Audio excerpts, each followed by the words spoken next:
some of them wealthy, other poor. Some hit by the crisis, other not. We have this rise of square people, mass political demonstrations, mass political protests that have been basically not organized by political parties, not organized by trade union, and which was a very strong expression of mistrust to the political elites, also to mainstream media. But the question for me is how all this fits to the idea of our society becoming more democratic and how this is going to affect democracy. One of the strange stories about these protests in many places is that people on the streets, they're passionate about politics, but it's a protest of non-voters. People don't go to vote. They basically see protest as an alternative to taking part into the elections. And I see this as a kind of a, on one level, interesting, on the other level, concerning trend. Interesting because, of course, the experience of people on the street is always much stronger than the experience of simply going every 4 years to the ballot box.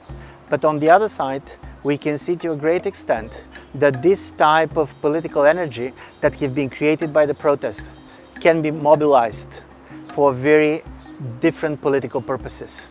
They can be also very much used to discredit democratic institutions themselves. So when people today talk about protests on one level as an alternative to the rise of populist parties, they should be very much aware of the fact that the protests can be one of the major allies for reconsidering and reshaping the society around the conflict between society on one side and elites on the other. And this I find a kind of a very important in our big conversation of where democracy goes these days and what we can expect. These protests cannot be understood outside of the context of a globalization of politics.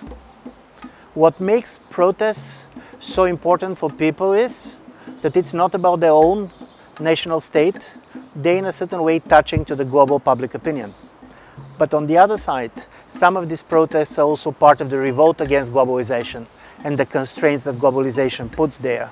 So my simple point is going to be, we should really try to make sense of this protest experience. We should not fall in love with the people on the streets, because we should fear that after the people on the streets, we can have much more re-legitimation of the status quo than a positive change of this status quo.